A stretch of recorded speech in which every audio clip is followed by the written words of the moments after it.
आम आदमी पार्टी एक बहुत मुश्किल दौर से गुजर रही है और इस बीच 17 महीने जेल में बिताने के बाद दिल्ली के पूर्व उप मुख्यमंत्री मनीष सिसोदिया जेल से बाहर आए हैं। क्या वो फिर डेप्यूटी सीएम बनेंगे?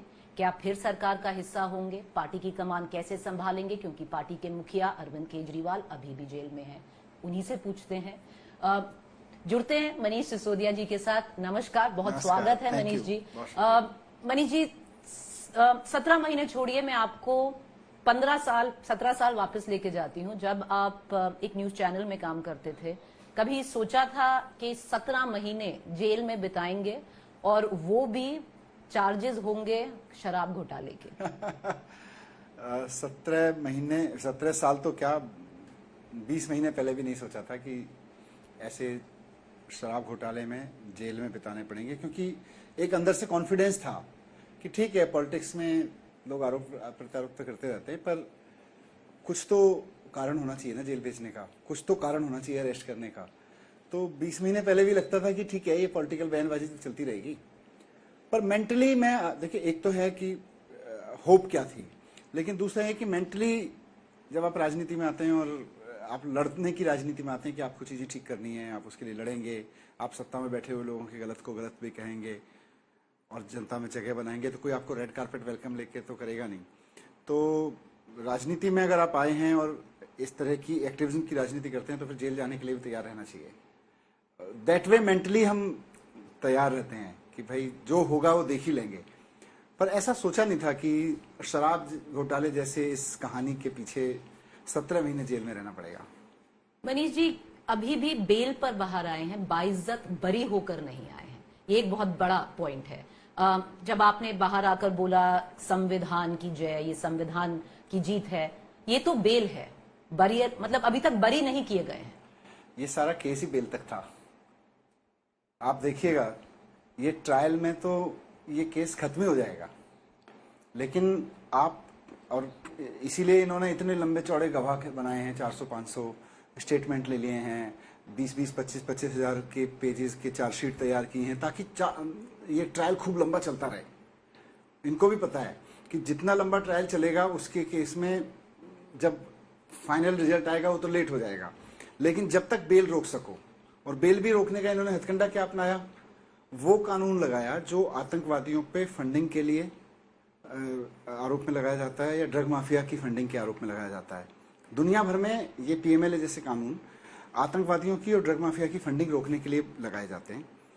यहाँ पे पॉलिटिशियंस को रोकने के लिए और जो व्यापारी चंदा नहीं दे रहे उनको ठीक करने के लिए यहाँ पे ये पीएमएलए कानून लगाया जा रहा है, क्योंकि इसमें बेल मुश्किल होती है।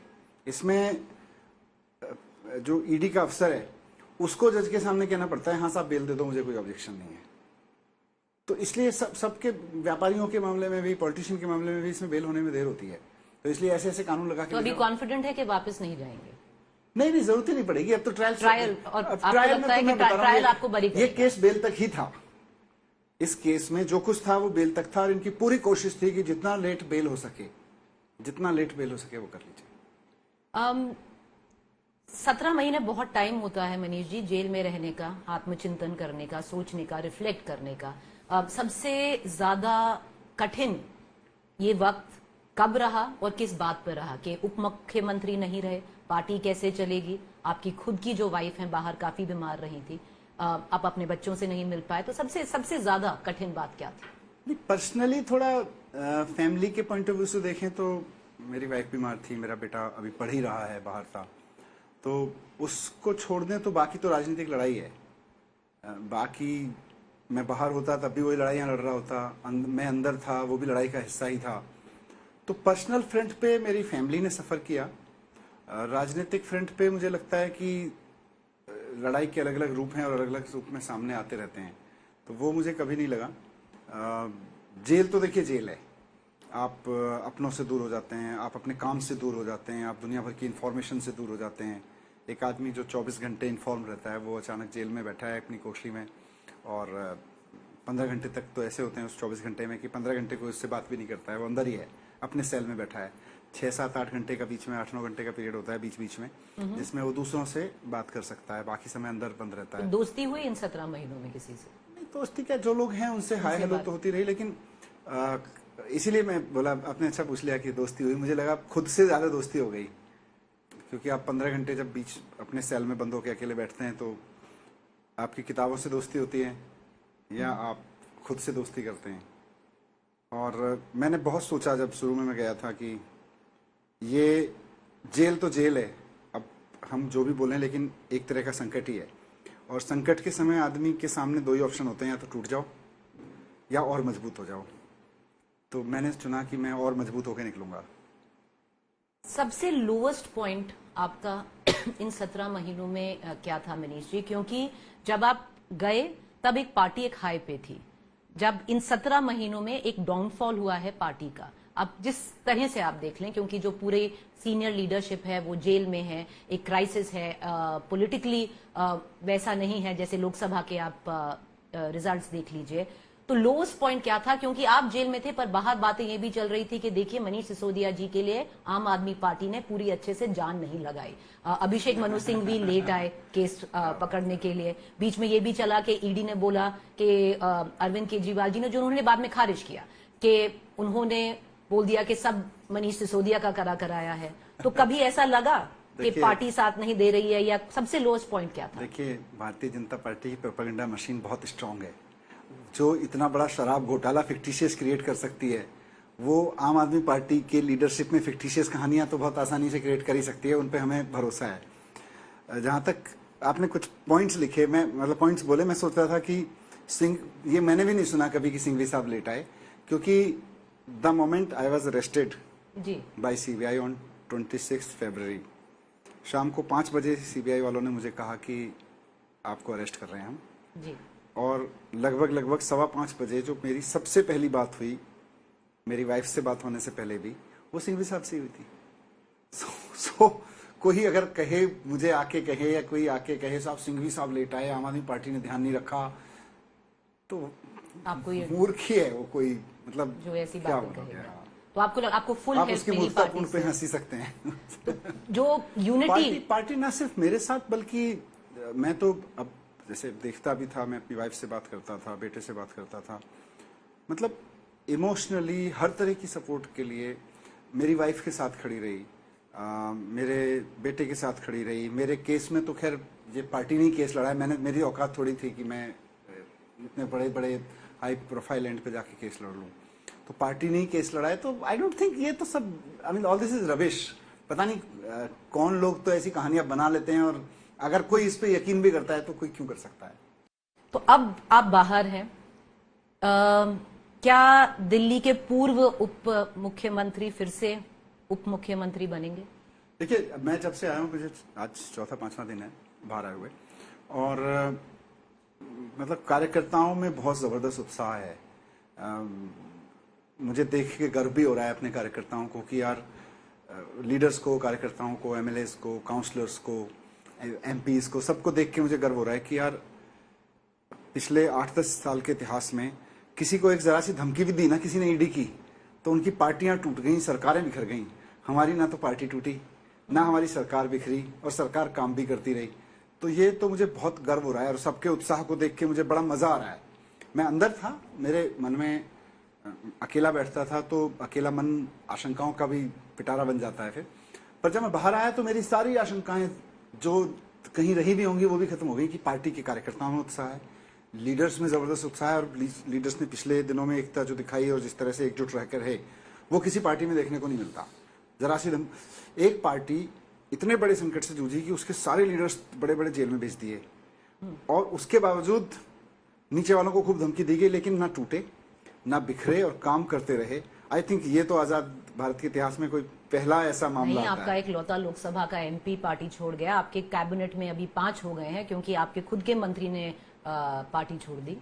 नहीं, ये तो इक्का दुक्का है। अब इन इक्का दुक्का के बारे में देखिए, इतने सारे कार्यकर्ता, इतने सारे एमएलएज, इतने सारे एमपीज हैं, उनमें से किसी एक आध ने कुछ छोड़ा तो मैं, और उनके पीछे क्या केसेस हैं वो भी हमको पता है, पहले भी वो बताते रहते थे, तो उसके बारे में तो मैं इतना ही कहूंगा कि कुछ तो मजबूरियां होंगी, यूं ही कोई बेवफा नहीं होता।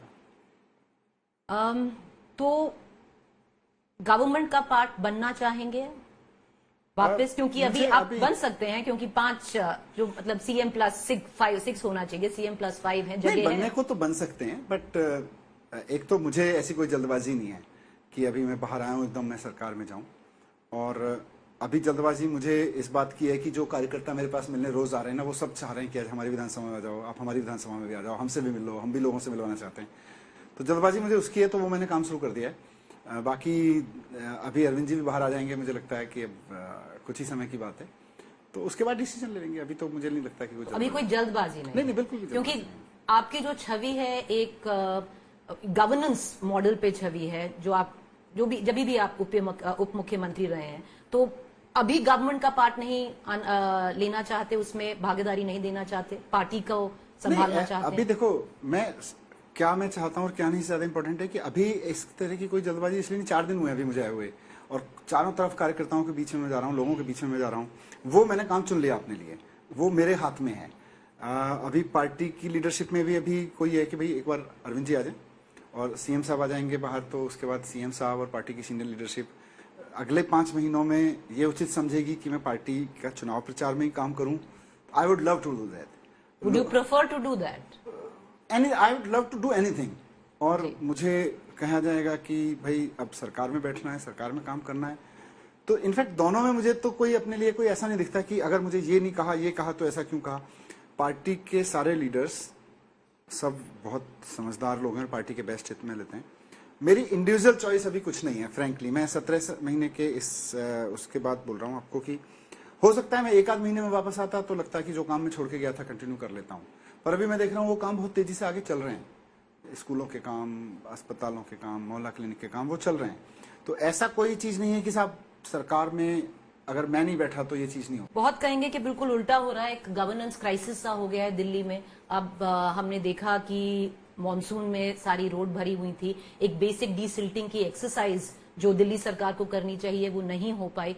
तो लोग ये भी कह रहे हैं कि एक कॉन्स्टिट्यूशनल क्राइसिस सा हो गया है, जो बीजेपी हमेशा कह रही थी। उसका मैं एग्जाम्पल दूंगी, क्योंकि एक रूमर सा आया कि अरविंद केजरीवाल चाहते हैं कि आतिशी झंडा फहराएं, पर एलजी ने वो मना कर दिया। तो इसमें बार बार ये टक्कर हो जा रही है, तो आप कैसे देखते हैं कि कॉन्स्टिट्यूशनल क्राइसिस नहीं है? नहीं, मुझे नहीं लगता कि कॉन्स्टिट्यूशनल क्राइसिस है, गवर्नेंस क्राइसिस है।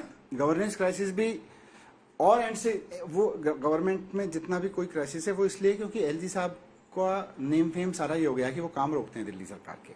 इधर से दिल्ली के मंत्री कहते हैं जी ये करेंगे, वो अपने अफसरों को, क्योंकि ट्रांसफर पोस्टिंग करके अफसर तो उन्होंने ही लगा रखे हैं, अफसरों को कहते हैं कि अगर ये काम होना तेरी अस्तेसी कर दूंगा।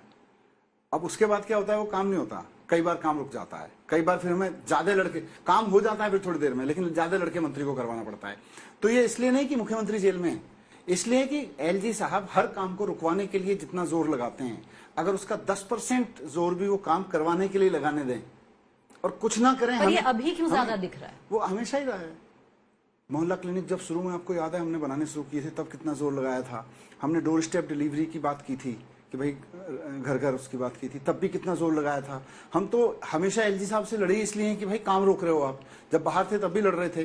तो अभी जिन चीजों का आपने जिक्र किया कि डीसिल्टिंग का और एमसीडी के जो नाले वगैरह हैं, मतलब ये इसके तो सिंपल वजह है कि 1.5 साल से एलजी साहब ने अधिकारियों को डरा रखा है कि अगर इसको दिल्ली जल बोर्ड को फंड दे दिया ना तो देख लेना। फिर एलजी साहब ने वो बजट पास किया था, भारत सरकार भी हमारा तो बजट पास करती अभी है। इलेक्शन होने वाले हैं मनीष जी, तो फिर जो दिल्ली के लोग हैं फिर वो तंग आके नहीं, बीजेपी को मैं क्यों वही नहीं आपको कह रहा इलेक्ट हूं, कर दे मैं कि कम से कम चलेगी तो सही। मैं वही आपको कह रहा हूं कि इन तमाम, आज लोग पता है दिल्ली के क्या कह रहे हैं कि ना तो पार्टी टूटी और ना सरकार का काम रुका।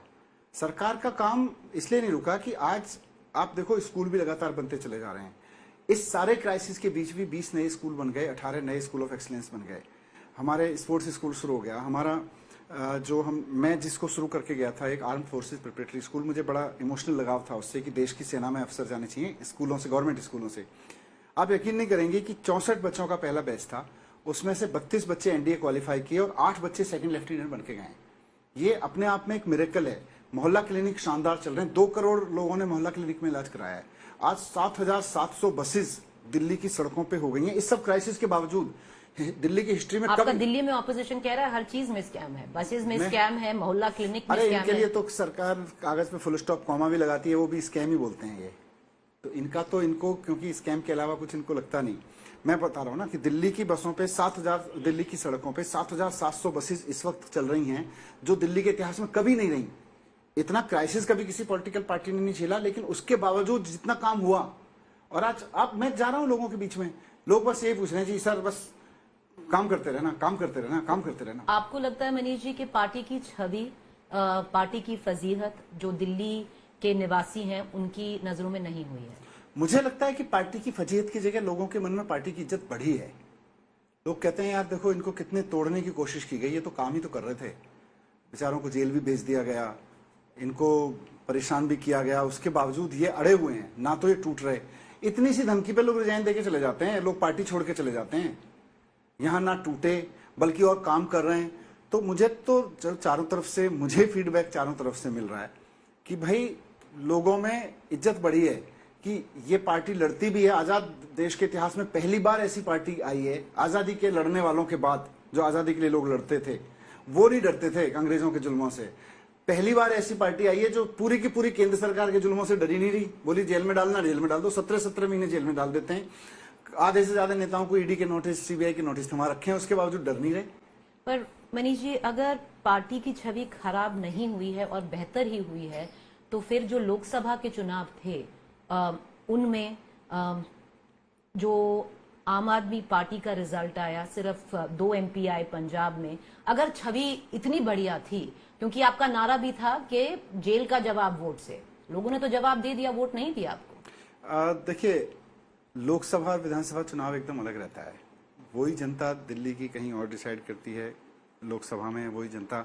और ये कोई एक बार से नहीं है, 3 बार से तो हम लगातार इसको फेस कर रहे हैं कि जब हम लोकसभा में वोट मांगने जाते हैं तो दिल्ली के लोग अलग तरीके से वोट कर देते हैं। वही लोग जब हम विधानसभा में वोट मांगने जाते हैं तो उस भारतीय जनता पार्टी को पूछते भी नहीं ऑलमोस्ट, और उसको एक बार 3 सीटें दी, एक बार 7 दी।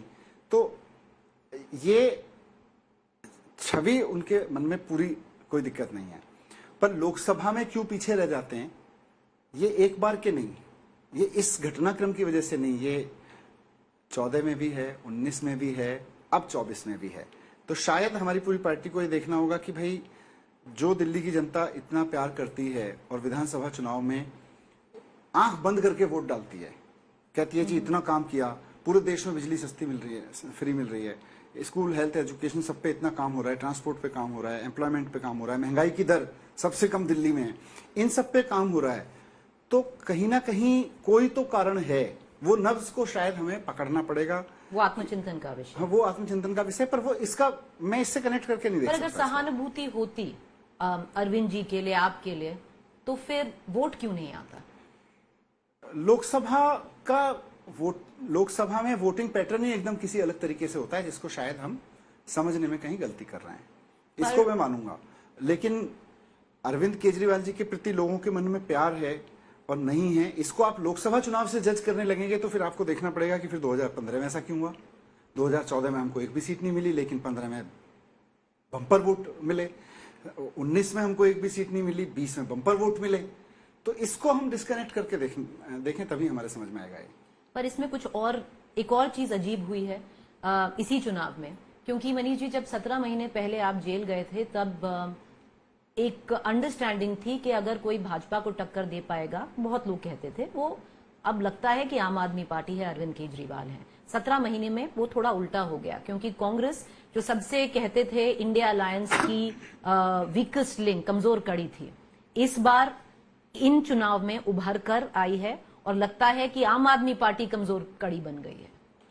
आम आदमी पार्टी तो देखो ऊपर ही उठ रही है, किसी भी लेवल से देख लो। पिछले चुनाव में हमारे पास एक MP जीता था, अगर 19 में देखोगे आप, इस वक्त हमारे पास में वोट शेयर भी बढ़ा है और साथ साथ में MPs भी बढ़े हैं। आप देखोगे तो हमारे MPs की संख्या भी बढ़ी है, 3 हो गए। चलिए, तीन तो 1 से 3 होना, अगर इसको ऐसे देखोगे तो 3 जब गुना हो आपकी गए। सरकार है पंजाब में। हाँ ठीक है, ये तो बहुत कहेंगे कि ये तो मैं बिल्कुल, इसलिए कह रहा हूँ, सरकार तो हमारी दिल्ली में भी और 3 बार से सरकार है, तो उसके बावजूद हमें दिल्ली में वोट नहीं मिलता था, दिल्ली में सीटें नहीं मिली। लेकिन हमें जिस जनता ने हमें दिल्ली में लोकसभा नहीं दिया, उसने विधानसभा बम्पर तरीके से जिताया 3 बार। तो इस लोकसभा और विधानसभा के चुनावों को हमें एकदम अलग करके देखना पड़ेगा। लोकसभा में पब्लिक मेंटेलिटी, वोटर की मेंटेलिटी एकदम अलग तरीके से काम करती है, और इस बार लोकसभा में वोटर की मेंटेलिटी थी कि भारतीय जनता पार्टी की तानाशाही को पटकना है, और उन्होंने पटक दिया, जनता ने पटक दिया उसको।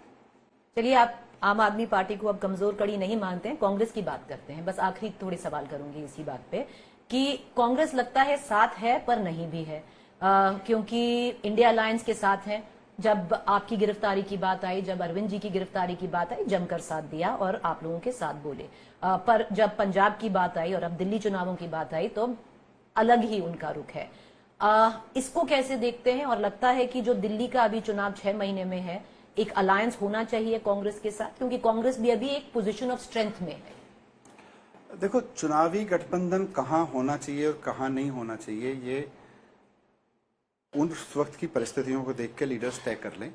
मैं किसी के अगेंस्ट नहीं हूं, और किसी के अभी at this point of time में 4 दिन पहले जेल से बाहर आके कह दूं कि होना चाहिए कि नहीं होना चाहिए, मैं इस पोजीशन में हूं नहीं अभी। लेकिन इस सारे क्रम में मैं दूर से देख रहा था, ये जरूर है कि इस देश में अभी जो क्राइसिस है वो तानाशाही का क्राइसिस है, कि विपक्ष की पार्टियों को पकड़ पकड़ के जेल में डाल दो। आज अरविंद केजरीवाल जी अंदर हैं, हेमंत सोरेन साहब को डाला था, शरद पवार साहब की पार्टी के लोगों को धमका के तोड़ लिया। कल को राहुल गांधी जी को अंदर कर देंगे, खड़गे साहब को अंदर कर देंगे, सोनिया गांधी जी को अंदर कर देंगे। अगर ये तानाशाही इसी तरह से चलती रही तो हर पार्टी के ऊपर खतरा है, और ये खतरा सिर्फ पार्टी के ऊपर होता तब भी चल जाता। पूरे देश के व्यापारियों को इस वक्त ईडी के नोटिस जा रहे हैं चारों तरफ, लेफ्ट राइट सेंटर, और एक ही काम है, या तो पार्टी को चंदा दे दो, नहीं तो उधर रिश्वत दे दो। और जिन्होंने दे दिया वो नोटिस थमे हुए, नहीं तो बहुत बुरी तरह से पूरा हाहाकार मचा हुआ है। आप कभी जो पीएमएलए के केसेस करते हैं कोर्ट में वकील, उनसे बात करके देखिए। हम तो पॉलिटिशियन हैं, पीएमएलए के जो केसेस कोर्ट में लड़ रहे हैं वकील डिफेंस साइड से, उनसे कहानी सुनिए, कैसे कैसे छोटे छोटे व्यापारियों को ईडी ने परेशान कर रखा है। ये तानाशाही है। व्यापारी बेचारा अपना काम चला रहा है, उससे कहीं टैक्सेशन में मिसकैलकुलेशन हुई है या थोड़ी बहुत उसने गलती भी की है। कोई 500 करोड़ का व्यापारी है, उसने 5 लाख रुपए के टैक्स में कुछ इधर उधर किया, वो कह रहा है जी मैं 50 लाख देने को तैयार हूं। तो मनीष जी, आप क्या? तो मैं कह रहा हूं कि ये जो तानाशाही है, इसके खिलाफ सबको एक साथ जुट के लड़ना पड़ेगा। तो क्या आप हिंट दे रहे हैं कि कांग्रेस और आपको एक साथ लड़ना चाहिए दिल्ली चुनाव लड़ना चाहिए कि नहीं लड़ना चाहिए, जब चुनाव की टेबल पे बात हो तब करें। लेकिन आज रूल आउट नहीं कर रहे हैं, मैं किसी भी चीज को रूल आउट नहीं कर रहा हूं, लेकिन जिस चीज की जरूरत है कि आज मैंने मंच से भी बोला कि आज अगर सारा विपक्ष इकट्ठा खड़ा हो जाए, अरविंद केजरीवाल जी भी 24 घंटे के अंदर बाहर हो जाएंगे, और इनकी औकात नहीं होगी कि उसके बाद फिर राहुल गांधी को भी नोटिस दे सकें, या ये फर्जी जितने बाकी पार्टी के नेताओं को इधर उधर परेशान, सब पार्टियों को परेशान करना बंद कर देंगे, और सारा विपक्ष हो जाए तो किसी व्यापारी को फर्जी नोटिस नहीं दे पाएंगे। इसके लिए लड़ना पड़ेगा। चुनाव तो बहुत छोटी चीज है, जिनको 3 महीने बाद चुनाव लड़ना है वो भी। पर एक चुनाव तो आप 2 महीने में लड़ रहे हैं, वो आप कह रहे हैं आप अलग लड़ रहे हैं, 90 की 90 सीट हरियाणा। जिनको 2 महीने या 3 महीने में चुनाव लड़ना है वो भी, और जिनको 3 साल बाद 4 साल बाद चुनाव लड़ना है वो भी। सबको इकट्ठे होकर सबसे पहले ये सोचना है कि इस तानाशाही से कैसे बचाया जाए। चुनावी गठबंधन, जैसे हमने मतलब लोकसभा चुनाव अपने आप में एक प्रयोग था। लोकसभा चुनाव में दिल्ली में किया, कांग्रेस और आम आदमी पार्टी ने सहमत होकर दिल्ली में किया, और दोनों ने सहमत होकर पंजाब में नहीं किया। कहां हमने बीजेपी को रोक सकते थे? हमें लगता था यहां रोक देंगे, मिलकर रोक देंगे, नहीं रोक पाए, एक घटना है। लेकिन वहां दोनों अलग अलग लड़े और फिर भी रोक दिया, ये अलग घटना है। तो वो उस चुनाव की कहानी थी। अगले चुनाव की कहानी जो 2 महीने बाद होगा या 6 महीने बाद होगा, 1 साल बाद किसी का चुनाव हो रहा है, हर चुनाव की कहानी अलग अलग होगी। चुनावी गठबंधन लेकिन सारे विपक्ष का, और बल्कि विपक्ष नहीं, मैं तो कह रहा हूं जो उनके एनडीए के कुनबे में शामिल हैं, कल को डेमोक्रेसी पे जब खतरा हो रहा है, तानाशाही हो रही है, तो खतरा उनपे भी है। चंद्रबाबू नायडू साहब 4 महीने पहले ही गलत तरीके से जेल में डाले गए थे इसी तानाशाही की वजह से। बस फिर वही आखिरी सवाल पूछूंगी, कोई चेंजेस होने चाहिए आम आदमी पार्टी में, आपको लगता है? क्योंकि आपने खुद देखा होगा और आप कहते हैं एक पार्टी विद अ डिफरेंस है। नहीं, चेंजेस तो हमेशा जरूरत रहती है। आपको क्या लगता है? अंदर से झांकते रहिए, चेंज करते रहिए। आप जब भी पार्टी में स्टेग्नेशन आएगा तो पार्टी सड़ जाएगी, चाहे वो लीडरशिप में हो या कार्य करने के तरीके में हो। तो अब जैसे मैंने कहा, लोकसभा चुनाव हारे, 3 चुनाव हारे बैक टू बैक, और 3 चुनाव विधानसभा के जीते दिल्ली में। तो ये अपने आप में एक प्रयोग है जिसपे हमें देख के कुछ समझना चाहिए और इस पे सीखना चाहिए। आप अपना रोल कैसे संभालेंगे? हेमंत सोरेन से जाके मिलेंगे, क्योंकि बहुत लोग आपके लिए खड़े हुए थे। मेरी बहुत लोगों से बात हुई, मेरी बहुत पार्टी के लीडर से बात हुई है, सोरेन साहब से भी और मतलब to name a few different party के लीडर से फोन पे बात हुई है आपकी निकलने के बाद? हाँ हाँ, सोनिया गांधी जी से बात हुई? नहीं, टू नेम ए फ्यू बहुत लोगों के अलग अलग पार्टी जी। के उनके फोन आए हैं लोगों के, क्योंकि मेरा तो कोई नंबर काम नहीं कर रहा था, तो जिस पे नंबर थे उसने उसको कहा कि मेरी बात करा दीजिए। तो अलग अलग इंडिया गठबंधन के बहुत सारे लीडर्स के साथ मेरी बात हुई है, पर मुझे लगता है पार्टी में वो हमारी पार्टी के पॉइंट ऑफ व्यू से वो रोल बहुत सारे और लीडर संभाल रहे हैं।